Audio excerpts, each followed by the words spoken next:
सौभाग्य का दिन है, कितना गौरवशाली इतिहास है सम्राट अशोक का। और हमें ये दिन आज जयंती के रूप में मनाने का जो सौभाग्य मिला, ये बहुत बड़ी बात है। महान सम्राट अशोक का जन्म 304 ईस्वी पूर्व पाटलिपुत्र यानी प्रेजेंट में पटना में हुआ था। ये बचपन से ही बहुत ही प्रभावशाली राजा थे और इन्होंने प्रभावशाली के साथ ये एक ऐसे सम्राट थे जिन्होंने कभी भी किसी भी युद्ध में हार का सामना नहीं किया। सम्राट अशोक जो वंशज आज यहाँ पर बैठे हैं, उन्हें सोचने की बात है, उन्हें अपना इतिहास पढ़ने की बात है कि हमारे वंशज सम्राट अशोक का इतिहास क्या था। सम्राट अशोक ही एक राजा थे जिन्होंने पूरी दुनिया के 33% लोगों पर राज किया था। उनका साम्राज्य 83 लाख करोड़ किलोमीटर तक फैला हुआ था।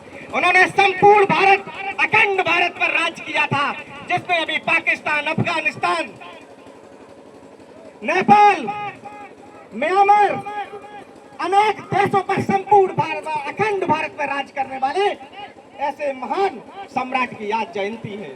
उस जयंती को हम मना रहे हैं और इसके साथ ही मैं यहाँ पे जो सम्राट अशोक के वंशज बैठे हैं, उन लोगों को एक बात और बताना चाहता हूँ।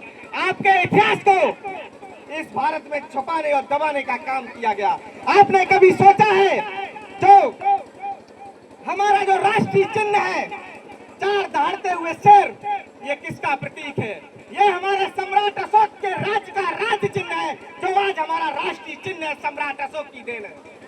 इसके साथ ही अगर हम बात करें अपने तिरंगे की, हमारे तिरंगे में जो अशोक चक्र है वो हमारे सम्राट अशोक की देन है। इसके साथ ही अगर हम बात करें जो हमारी सेना को सर्वोपरि जो पुरस्कार दिया जाता है अशोक चक्र, वो हमारे सम्राट अशोक की देन है। अब सोचने वाली बात है, वर्तमान समय में भी हमारे सम्राट अशोक के नाम से ही इस देश को जाना और पहचाना जाता है। फिर भी आज हमने क्या किया?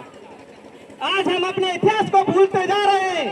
आज हम अपने महापुरुषों के द्वारा इस अखंड भारत पर किए हुए शासन को भूलते जा रहे हैं। और इसको भूलने में हमारे बाबा साहब भीमराव अम्बेडकर ने कहा था, जो कौम अपना इतिहास नहीं जानती वो कौम कभी इतिहास नहीं लिख सकती।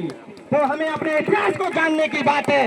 जब तक हम अपने इतिहास को जानेंगे नहीं, हम अपना इतिहास नहीं लिख सकते।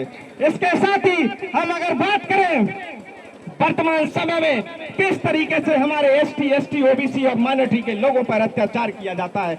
हमारे दलित भाइयों को मूंछ रखने पर गोली मार दी जाती है, मटका छूने पर गोली मार दी जाती है। हमारी ओबीसी की माताओं बहनों के साथ लगातार निरंतर अत्याचार होता आ रहा है। पर हमारी 85% की जनसंख्या होने के बाद भी ये मनवादी व्यवस्था के लोग हमारे पर शासन और सत्ता करते आ रहे हैं। तो जन अधिकार पार्टी के नेतृत्व में हमने ये मान्य सम्राटों के सम्राट, मैं आपको एक बात और बताना चाहता हूँ। अशोक जी को सम्राटों का सम्राट क्यों कहा जाता है? क्योंकि जो राजाओं का राजा होता था उसको सम्राट की